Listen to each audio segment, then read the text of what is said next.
In this video, we are going to talk about direct and indirect. Let's have a look at direct speech and indirect speech first. Direct speech means you're talking directly to someone without interruption or without any third person involved. You and that person are talking directly to each other. Indirect speech means you're talking to someone but in an indirect way. That means you are not face to face with that person.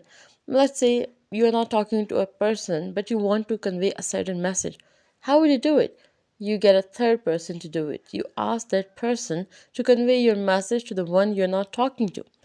Now, that person has two options to convey your message.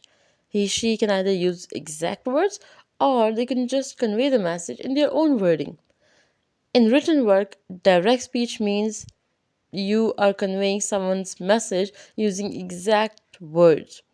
In indirect, you use your own words, but the message stays the same. Let's have a look at an example. Let's see, there's a person, he's saying, I'm not feeling well right now.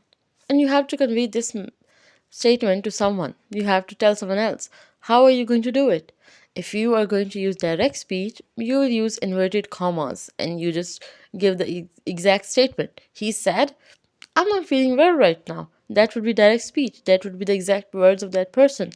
But now, if you have to change it into indirect, how would you do it?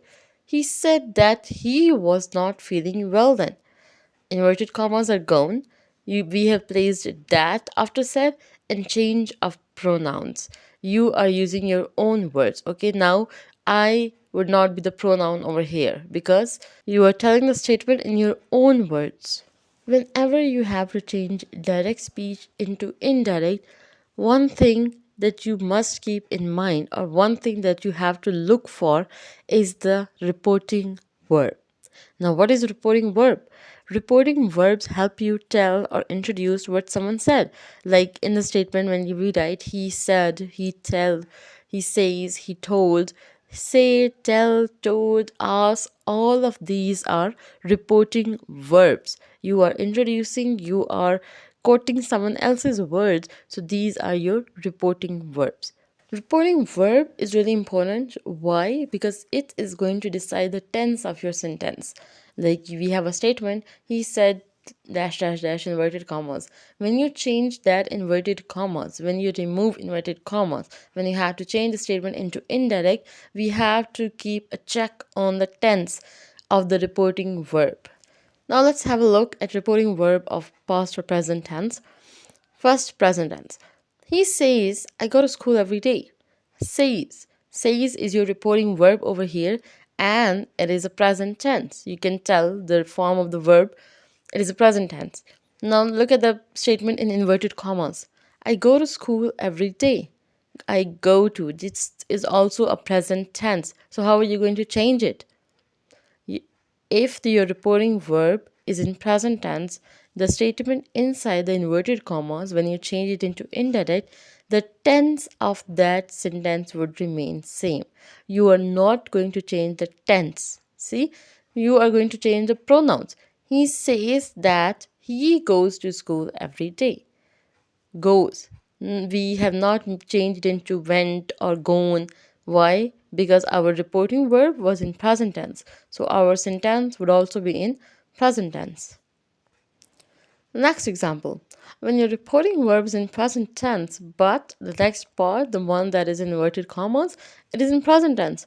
How are you going to change it? Let's see. He says, I went to school every day.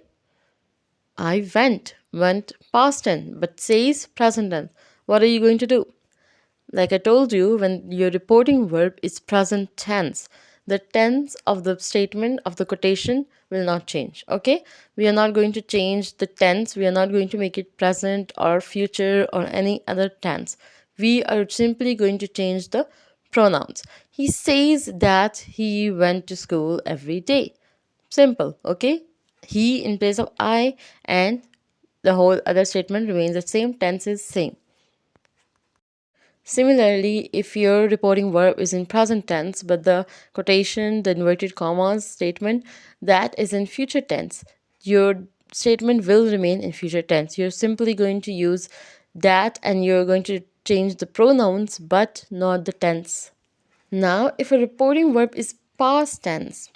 For example, they said, we witnessed an accident today. They said. Said is your reporting verb, and you can guess from the form of the verb this is past tense. So what are we going to do? The statement inside the inverted commas, it is also in past tense. We witnessed an accident today. Witnessed, third form of the verb. So it is a past tense. How are you going to change it? This past tense, simple past tense, it changes into past perfect. So you are going to write, they said that they had witnessed an accident that day, not today, because we're changing into past tense, so that day. Why have we changed it into past? Why did we not let it remain the same? Because our reporting word said is in past tense. So we have to change the statement inside inverted commas. So simple past changes into past perfect. Now let's look at another example. They said we are playing together. Let's look at reporting verb first. Said, past tense, okay? But the statement, we are playing together. Are is a helping verb used for present tense, and playing, this shows this is present continuous. Reporting verbs in past tense, but the statement is present continuous. How are you going to change it? We have to change the whole statement into past tense. They said that, pronouns, change of pronouns, we into they. They said that they were playing football. Are changed into were. Why? Because our reporting verb was in past tense. Next up, they said we will go to park tomorrow. Reporting verb said, past tense. Statement, we will go to park tomorrow. Will is a future tense, but because our reporting verb is in past tense, we have to change the whole statement into past tense. They said that they would go to park the next day. They said that they would go to park the next day. Will change into would. I hope the video was helpful. If you still have any queries, any difficulty, let me know in the comment section and I'll just try to come up with another video. But that's it for right now. I'll see you in the next video. Bye.